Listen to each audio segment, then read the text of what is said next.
नमस्कार साथियों, आज के इस वीडियो में हम लोग बात करने वाले हैं भारत की एकता और अखंडता के प्रतीक, आधुनिक भारत के शिल्पकार, महान स्वतंत्रता सेनानी, भारत रत्न से सम्मानित व देश के उप प्रधानमंत्री के साथ साथ प्रथम गृह मंत्री, सूचना मंत्री और रियासत विभाग के मंत्री स्वर्गीय सरदार वल्लभ भाई पटेल जी के बारे में, जिनका जन्म 31 अक्टूबर 1875 को गुजरात के एक छोटे से शहर में होता है और इन्होंने अपनी अंतिम सांस 15 दिसंबर 1950 को मुंबई में ली थी। अखंड भारत का सपना देखने वाले सरदार वल्लभ भाई पटेल जी का जीवन काल जो था 1875 से लेकर के 1950 का रहा था, जिसके बीच में इन्होंने कई ऐसे कारनामे किए, कई ऐसे काम किए अपने देश के लिए जो हमारे भारत देश के इतिहास में सुनहरे पन्नों में लिखे जाते हैं। इसके अलावा आज के इस वीडियो में सरदार वल्लभ भाई पटेल के कुछ अनमोल विचार हैं जो आपके सोच को नए आयाम देंगे, इसके बारे में भी हम लोग चर्चा करेंगे। तो साथियों, वीडियो में आगे बढ़ने से पहले अगर आपने अब तक हमारे इस चैनल को सब्सक्राइब नहीं किया है तो प्लीज़ कर दें। किसान परिवार में जन्मे पटेल अपने कूटनीतिक क्षमताओं के लिए भी याद किए जाते हैं। आज़ाद भारत को एकजुट करने का श्रेय पटेल की सियासी और कूटनीतिक क्षमताओं को ही दिया जाता है। आपको जानकर के हैरानी होगी कि 22 साल में इन्होंने 10वीं की परीक्षा पास की थी तथा परिवार में आर्थिक तंगी की वजह से वे कॉलेज न जा सके, जिसके कारण वह आगे की पढ़ाई खुद किताब खरीद करके अपने घर पे उसका पढ़ाई किया करते थे और जिलाधिकारी की परीक्षा की तैयारी करते हुए उन्होंने सर्वाधिक अंक भी प्राप्त किया था। बाद में वह वकालत पढ़ने इंग्लैंड चले गए, जहां पर 36 महीने का कोर्स जो होता है वह 30 महीनों में इन्होंने कंप्लीट किया। बाद में इनका विवाह झावेर बा से कर दिया जाता है, जो कि कैंसर की पीड़ित थी और कैंसर से पीड़ित होने के कारण 1909 ईस्वी में मुंबई के एक अस्पताल में इन्हें भर्ती कराया गया, जहां पर इनकी मृत्यु हो गई। तो साथियों, जब इनकी मृत्यु हुई थी, यानी कि सरदार वल्लभ भाई पटेल की पत्नी की जब मृत्यु हुई थी, तो उस समय वह इंग्लैंड में अपने वकालत किसी केस को लेकर के उलझे हुए थे और कोर्ट में थे।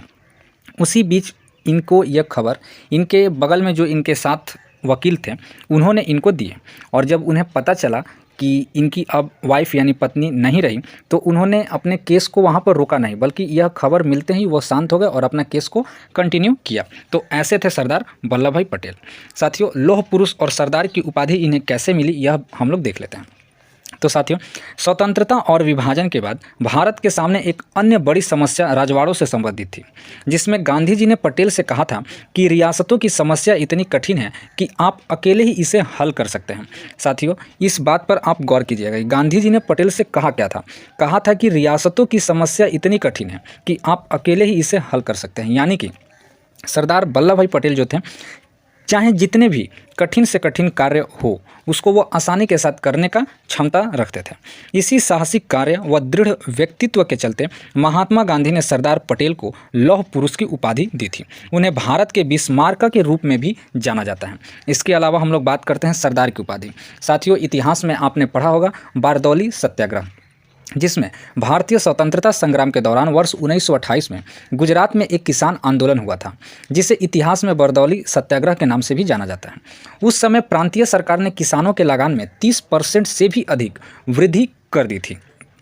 पटेल जी ने इस लगान वृद्धि का जमकर विरोध भी किया था और इस आंदोलन की सफलता के बाद वहाँ की महिलाओं ने वल्लभ भाई पटेल को सरदार की उपाधि दी थी। इसके अलावा सरदार पटेल को गांधी जी की अहिंसा नीति ने भी काफ़ी प्रभावित किया था। इसलिए गांधी जी द्वारा किए गए सभी स्वतंत्रता आंदोलन जैसे असहयोग आंदोलन, स्वराज आंदोलन, दांडी यात्रा, भारत छोड़ो आंदोलन जैसे सभी मूवमेंट में सरदार पटेल की भूमिका अहम रही थी। लेकिन कांग्रेस के समय में जब भी किसी भी आंदोलन या देश को आज़ादी दिलाने की बात आती है, तो कांग्रेस पार्टी जो होती है वो एक तरफा महात्मा गांधी को इसकी भूमिका देती है। लेकिन इसके पीछे सरदार जो वल्लभ भाई पटेल थे, इनका भी हाथ था, इनका नाम नहीं लिया जाता है। और यही कारण है कि कभी कभी हमारे देश के प्रधानमंत्री नरेंद्र मोदी लोकसभा में यह बात बोलते रहते हैं कि विपक्ष में बैठे जो लोग होते हैं वो हमेशा से एक गांधी को ही लेकर के चलते हैं, जबकि उस समय काला पानी की सज़ा पा रहे वीर सावरकर, भगत सिंह, चंद्रशेखर आज़ाद, सुभाष चंद्र बोस और सरदार वल्लभ भाई पटेल जैसे लौह पुरुष, महापुरुष को भी याद नहीं किया जाता है, इनके जैसे फ्रीडम फाइटर को याद नहीं किया जाता है।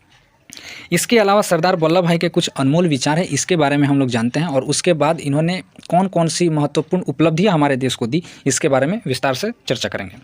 तो देखते हैं सरदार वल्लभ भाई पटेल के अनमोल कुछ विचार थे। उनके विचार थे कि इस मिट्टी में कुछ खास है, जहाँ कई बाधाओं के बावजूद हमेशा महान आत्माओं का निवास रहा है। उन्होंने आगे कहा है कि भले ही हम हजारों की संपत्ति खो दें और हमारा जीवन बलिदान हो जाए, हमें मुस्कुराते रहना चाहिए और ईश्वर और सत्य में अपना विश्वास बनाए रखना चाहिए। आगे उन्होंने कहा है कि भारत एक अच्छा उत्पादक है और इस देश में कोई अन्न के लिए आंसू बहाता हुआ भूखा न रहे। इसके अलावा उन्होंने कहा है कि आपकी भलाई आपके रास्ते में बाधा है, इसलिए अपनी आंखों को गुस्सा से लाल होने दें और अन्याय के साथ मजबूती से लड़ने की कोशिश करें।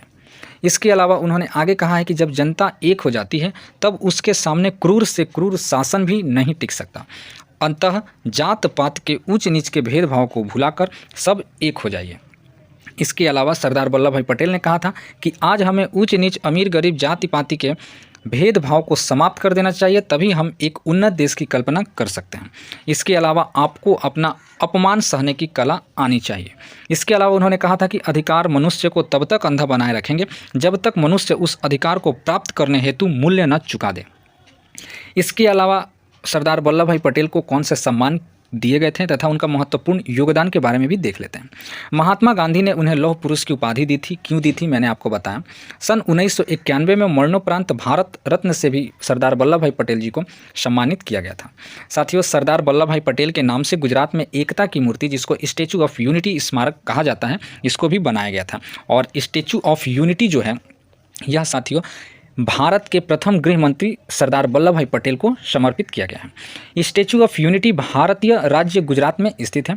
यह विश्व की सबसे ऊंची प्रतिमा है जिसकी ऊंचाई 240 मीटर है। इसके बाद विश्व की दूसरी सबसे ऊंची मूर्ति के रूप में चीन में स्प्रिंग टेम्पल बुद्ध की मानी जाती है, जिसकी ऊंचाई 208 मीटर की है। इसके अलावा साथियों 562 छोटी बड़ी रियासतों का भारतीय संघ में विलीनीकरण करके भारतीय एकता का निर्माण करना भी जो कार्य है यह भी सरदार वल्लभ भाई पटेल ने काफ़ी आसानी से किया था। आपके जानकारी के लिए बता दूं कि ये जो सरदार पटेल थे 562 छोटी बड़ी रियासतों का भारतीय संघ में विलीनीकरण करके भारतीय एकता का निर्माण किया था, जिसमें उड़ीसा के 23, नागपुर से 38, काठियावाड़ से 250 तथा मुंबई पंजाब जैसे छोटे छोटे प्रांतों को मिलाकर के कुल 562 रियासतों को भारत में मिलाया था। इसके अलावा जम्मू कश्मीर, जूनागढ़ तथा हैदराबाद राज्य को छोड़कर सरदार पटेल ने सभी रियासतों को भारत में मिला लिया था। तो साथियों, अगर सरदार पटेल ने इतने बड़े कामों को आसानी के साथ या रियासतों का जो एकीकरण है इसको न किया होता तो सोचिए आज भारत के कितने टुकड़े हो गए होते। इन तीनों रियासतों जम्मू कश्मीर, जूनागढ़ और हैदराबाद, उसमें भी जूनागढ़ को 9 नवंबर 1947 को भारतीय संघ में मिला लिया गया और जूनागढ़ का नवाब जो है वो पाकिस्तान भाग गया। यह सिर्फ और सिर्फ सरदार वल्लभ भाई पटेल का ही देन था। इसी के कारण इनको एक लौह पुरुष, यूनिटी, स्टैचू ऑफ यूनिटी मतलब एकता का प्रतीक इत्यादि के रूप में भी देखा जाता है। इसके अलावा अब बात कर लेते हैं हैदराबाद का। हैदराबाद भारत की सबसे बड़ी रियासत थी उस समय। वहाँ के निजाम जो थे वो पाकिस्तान के प्रोत्साहन से स्वतंत्र राज का दावा किया करते थे और अपनी सेना बढ़ाने में पर भी जोर दिया करते थे। हैदराबाद में काफ़ी मात्रा में हथियारों के आयात से सरदार पटेल जी काफ़ी चिंतित हो गए थे। अंततः 13 सितंबर 1948 को भारतीय सेना हैदराबाद में प्रवेश कर जाती है और 3 दिन बाद निजाम ने आत्मसमर्पण कर देता है। जब भारतीय सरकार उनके ऊपर चढ़ाई कर देती है तो वह 3 दिन के बाद वहाँ के जो निजाम है वह आत्मसमर्पण कर देते हैं और भारत में विलय का प्रस्ताव स्वीकार कर लेते हैं और इस प्रकार हमारे देश में कई टुकड़ा होने से सरदार वल्लभ भाई पटेल उसे बचा लेते हैं।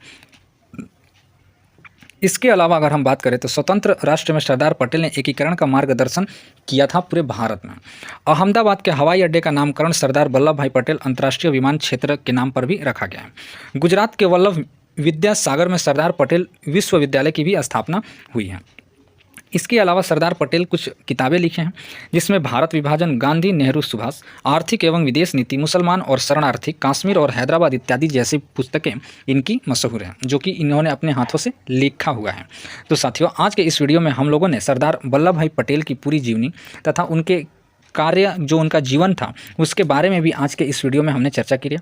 आज के इस वीडियो में हम लोगों ने सरदार वल्लभ भाई पटेल के कुछ अनमोल विचारों को भी देखा तथा इसके अलावा 1875 से लेकर के 1950 के बीच में इन्होंने जो भारत देश के लिए किया, इन्हें क्यों लौह पुरुष सरदार के इत्यादि की उपाधि दी गई तथा इनके कितने बड़े बड़े कार्य किए हुए हैं हमारे देशों के लिए। लेकिन एक तरफ महात्मा गांधी को सामने रख के देखा जाता है और वहीं सरदार वल्लभ भाई पटेल को पूछा तक नहीं जाता है आज के समय में। लेकिन यह जो करंट गवर्नमेंट आई इन्होंने इनको हक मिलना चाहिए था वह दिया। तो साथियों, आज का वीडियो कैसा लगा हमें कमेंट करके ज़रूर बताइएगा। धन्यवाद।